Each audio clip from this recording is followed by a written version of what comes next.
Well, I think my comments have always been that the population, this population they have few advocates, given the nature of their life circumstances. And so I think that CCBD as an organization is sort of the one constant carrying organization for a fairly disenfranchised group of students. And you know, Tim and I and others, others who work with these students understand that this is not this is a difficult population, and it's a population that in many ways people don't want to advocate for. So I think CCBD allows us to keep this particular group of students, children who have or are at risk for emotional behavior disorders, in the public eye, and that we understand that when situations like school violence occurs, or when we see issues about restraint and seclusion, that we understand that our organization is going to step up to the plate and say, look, here's the voice for this population that we're going to, and we're going to be loud about it. Yeah, I would absolutely sort of echo that advocacy piece. You know, one of the things that you asked us to do on this release form was to put how many years we've been members of this organization, and it's sort of a little disconcerting to think about 30 plus years. So in addition to kind of that advocacy role, in addition to sort of focusing on kids, specifically kids with emotional behavior disorders, I think over the past 3 decades I've also seen a great change and shift in the organization, and that it needs to. And that it also needs to be reflective of what's going on within the school environment.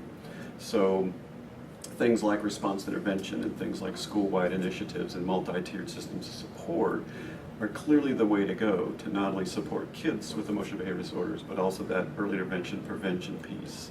And I see CCBD continuing to adapt, continuing to advocate best practice, and not just sort of stop, if you will, in terms of, no, we only work with kids who are identified with this disability, that the organization really has become a much more comprehensive.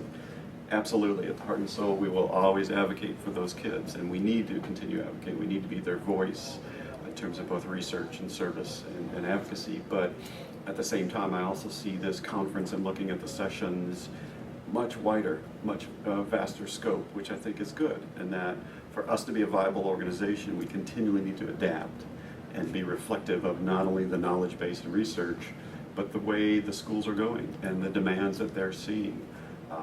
Teachers of today, it's been kind of fun that I've reflected upon pretty much all the beginning teachers now that are out there. They've lived their entire lives in school with kids with disabilities. They have a much different perspective of kids on IEPs and their role in supporting those kids. You still get a little bit of us and them, but we hear a whole lot less of that. I spend, as a BD person, probably 95% of my time working with general ed teachers and administrators, and giving them the skills and tools and support, and figuring out how we build kind of those seamless supports, and stop thinking special ed, gen ed, stop thinking IEP, non-IEP, but thinking about what do all kids need, including kids who are on IEPs for significant behavioral challenges. I have found over the 30 plus years that our group, our organization thrives on facilitating knowledge, and we want to be helpful to teachers. We want to be helpful to new scholars. You know, Tim and I both, we have people come up to us and say, "Can you tell me about your work, either as a doc student or as a teacher?" And us, the pioneers, Mike Nelson, those people are all willing to do that. So maybe I'm biased, but I think our organization, CCBD, probably does that better than anybody else. Without a doubt, they're much more approachable. Yeah. And, we're much more user-friendly, I would say. Oh, yeah. You're not going to have the same sort of uptight. No. Yeah. No.